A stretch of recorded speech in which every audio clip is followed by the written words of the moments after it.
And I just want to know your perspective of it, because we are living in the times of Revelation today with these vaccines, with these fake pandemics that are controlled by media, because media can keep people in control, and the 1% now has power that doesn't exist and now can control us. And I was explaining to my brother over here, love you, bro, I can feel your spirit, you feel me? And I just want to explain to him that my perspective of it was, when it says that the mark is on the forehead and the hand, it mentions that the mark of the forehead means that one's intuition, and the mark of the beast could be one's intuition, one's third eye, and we live in new age woke culture. Real quick. So the mark of the beast. So the first thing you have to understand is the mark of the beast is not a microchip. That's the first thing you have to understand. It's spiritual. It's deeper than that. So now we're reading the book of Revelations, right? Yeah. Talk the to me. book of Revelations is a vision. Yes. So now when you read these visions, what you're reading right here is not literal. Exactly. It's right? a vision, like a dream. So now, in the dream state. when you read Revelation 13, give me the beast. Just give me up to where it says verse 2. Come. The book of 13, verse 2.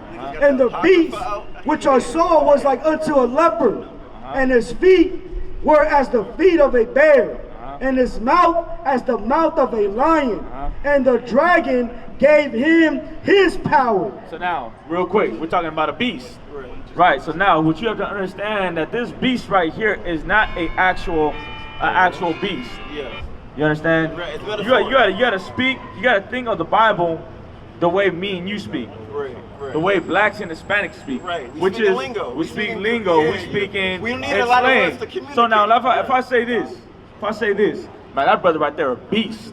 What am I saying about that brother right there? When I say he's a beast, I mean, depending on the level of etymology and wokeness, no, one's level of etymology would say, okay, he's a beast. I'm talking down on him because I'm putting him at that level of less than man, but putting him in a beastful state. Okay, now let me say this real quick. If we being niggas and being beings of energy and positive vibes, then when I call you a beast, you know I'm uplifting that man. I'm calling him that he's dominant. So whatever it is, like a brother that's athletic. If I say that brother is a beast, meaning that brother just, man, he do this, he do that. Brother can run, he can jump. He's a beast. He's a beast. Marshall Lynch, beast. Kobe Bryant, beast. You understand? Right. So now we're speaking in slang. Now it can also mean someone who just destroys and conquers. Exactly. The white man is a beast. So now we're reading in the Revelations. This is all in metaphors. Salaka, just real quick. Keep reading up. Verse 2. Salaka. Verse 2. I'm speaking. What's going on? And at the bottom of 2. And his seat and great authority. And I saw one of his heads as it were wandered to death. So now we're speaking about a beast, right? Give me the where it says the mark. Come. So that's what you have to understand. Yeah. That this is a beast we're speaking about, right? And the white man and this empire is the beast. So now we're gonna keep reading. And that goes back to the 13th Reich and Hitler. Verse 15.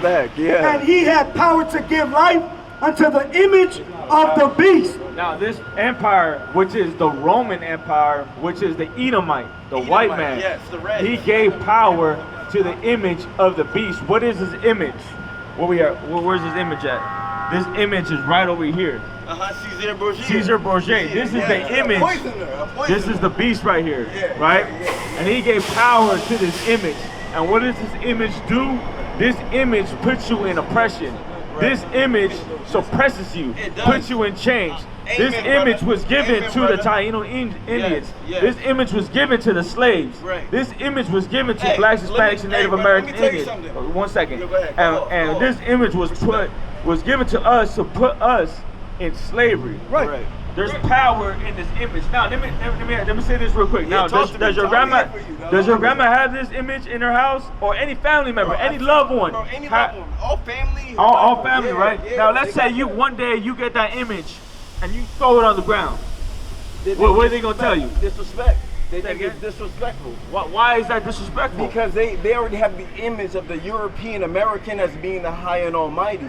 So by dropping it on the floor is a sign of disrespect. But little do they know it's a form of idolization. The fact that you even have a poster above your head and you're looking up at it is a form of idolization. And now let me, on top of the fact that Just stop right there if I could. Just stop right there. You said a lot. You got it in. You got it in. And look, what you said was heavy. What you said was heavy. So now, our people look up to this image. We love this image. So we got this image and threw it in the ground. They would tell you, hey, what are you doing? You get thrown out the house for throwing white Jesus on the floor. Right. You know why? Lacking knowledge. You got to stick to what I'm saying, though. What the scripture says. But talk to me, bro. Scripture says there's power. There's power in this image. Right. There's so much power in this image that if you threw it in the ground, the family that you grew up with, your own mother and your father, your grandma, your grandfather, the ones you love will come against you for throwing this image in the ground. Why? Because this image has power. There was power given to this image. Go ahead. And that the image of the beast should both speak and cause that as many as would not worship the image of the beast should be killed. Right. So now this image speaks. How does this image speak? This image speaks by saying what? When you see this is, hey, it's all love, all kisses, all hugs. You understand? Right. When you see this image, this means this is all peace and love. You understand? Keep going. Come on, verse 16. And he caused it all, both small and great, rich and poor, free and bond, to receive a mark in their right hand and in their forehead. Now, what is that mark? What is the mark on the right hand and that forehead? The forehead is what? It's right here. Right. Meaning, what's right here? What you think, what you live. You understand? So now, what is the mark on the forehead? Is the ideology of America, that Christianity. Right. So if you have the mark of the beast in your forehead, you are a Republican, democracy. Right. You love America. Right. You understand? This is you becoming a Christian, a Catholic, Republican, Democrat.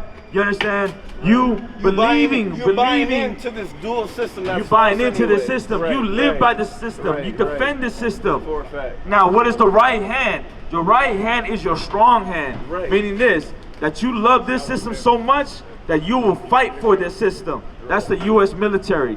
That's being a police officer. So you love this system so much that you're willing to become a cop to defend and protect this system. You understand? You'll go into the military, go to Russia, go to the Ukraine, go to Iraq to fight for this system. So anybody that's a police officer, anybody that's a Christian, anybody that's a Catholic, anybody, almost everybody in this world has the mark of the beast. You understand? Keep going. Verse 17, and that no man might buy or sell, save he that had the mark or the name of the beast. Now you can't buy and sell. That's a heavy one because most people in the world, because most people think that, you know what, if I don't have the microchip, I can't buy a bag of chips or I can't buy a bag of Doritos. That's not what that's talking about. Right. This is this. Those countries that come against America get an embargo. Get an embargo on those countries for not signing with America. And sanctions, embargoes.